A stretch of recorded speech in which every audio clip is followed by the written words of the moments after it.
السلام عليكم. النهارده باذن الله هقول لكم تجربتي في تحمير اللحمه وتحميص العيش للفته في الاير فراير. انا اول مره كنت اجربه. اول حاجه جبت العيش بتاعي حوالي رغيفين بلدي كبار. قطعتهم بالمقص التقطيع اللي انت بتحبيها. انا قطعتهم مكعبات مربعات صغيره بالشكل ده. وكان حتى العيش بايت عندي في التلاجة، ما كانش طازه، فما كانش طازه يعني. طبعا هجيب الحله بتاعه القلايه هحطه فيها، هوزعه كويس كده. اهم حاجه يكون متوزع كويس.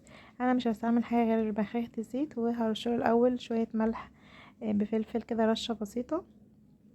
عايزه اقول لكم على بخاخه الزيت دي حلوه قوي في توزيع الزيت على اي حاجه. بجد بتفرق خالص، يعني احسن ما تجيبي معلقه كده وترشيها، لا هي بتعمل زي سبراي كده. وسعرها مش غالي، كان 50 جنيه، سعرها مش غالي خالص. وحلوة جدا جدا، عملية واقتصادية جدا، وبتوفر في الزيت كمان. هندخل بقى هنقلب الاول. انا قلبت العيش عشان الملح والفلفل اللي انا حطيته يغلف كل العيش والزيت كمان. انا طبعا كنت اول مرة اعمل العيش في القلاية. فقعدت بقى فقلت اجرب الاول على فكرت قلت خلاص اعمله على 10 دقايق. عملته على 10 دقايق على درجة حرارة 180. وطبعا هو ما خدش الوقت ده خالص، يعني هتشوفوا في الفيديو ان هو حوالي كان 6 دقايق بس، وكان طالع حلو خالص ومقرمش. ده بعد ما عدى 6 دقايق انا لقيته خلاص، يعني بقى دخل خلاص على ان هو يتحمص. فقلت ادخله واجهز اللحمه اللي انا هحمرها في القلايه دي. عندي معلقه صغيره، دي معلقه شاي، معلقه صغيره زبده او سمنه دي سمنه، كانت سمنه بلدي.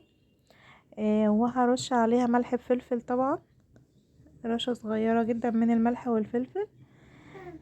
وهقلب بقى. انا لبست جوانتي عشان اقلب اللحمه في السمنه دي كويس جدا جدا. عايزاها تتغلف كويس بالسمنه، لان طبعا لو ما غلفتيش اللحمه بالسمنه كويس هتنشف منك ومش هتبقى حلوه، هتبقى مجلده كده فمش هتبقى حلوه. فلازم عشان تاخدي احسن نتيجه ان انتي تحطي السمنه، ودي معلقه صغيره. وكمان هتتصفى تحت في الشبكه، فمش مش هيبقى فيها اي دهون في الاخر، يعني ان شاء الله بعد ما تخلص مش هيبقى فيها دهون اي دهون. انا قلت اشوف العيش بعد 5 دقايق. ففتحت عليه لقيته خلاص يعني قرب يتحمص. فهقلل الوقت شوية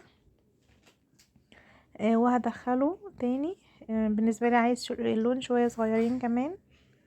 طبعا انتي تتابعي الحاجة، لان كل واحدة حسب قلايتها. انا قلايتي فريش، فبحس ان هي ما شاء الله يعني ايه، يعني درجة حرارتها عالية شوية او منجزة يعني في الحاجة. فانا هقلل الوقت، هعمله 3 دقايق.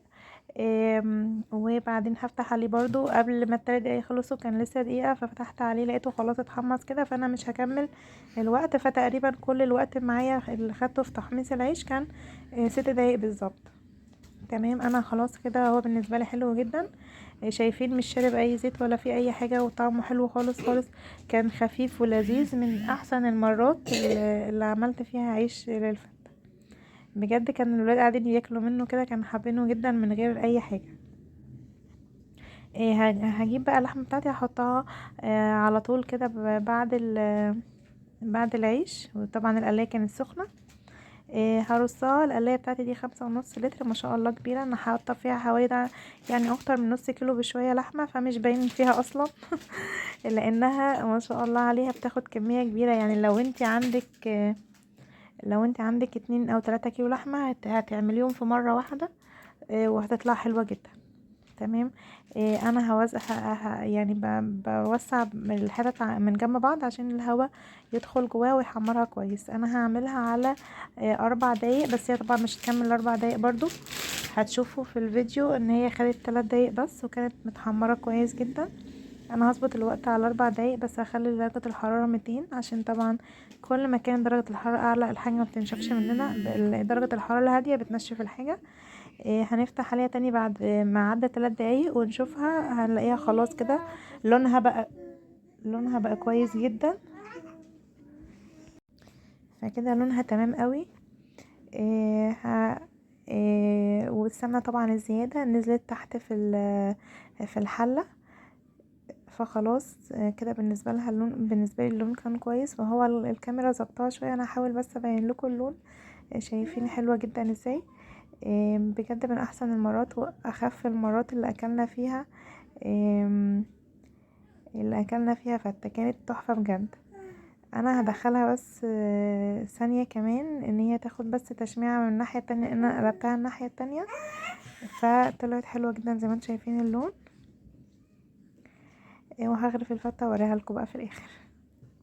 شايفين ده اللون عن كده. عملت زوم بالتليفون، بجد حلوة قوي قوي قوي. جربوها ان شاء الله تعجبكم، وما تنسوش اللايك للقناة، والسلام عليكم ورحمة الله وبركاته.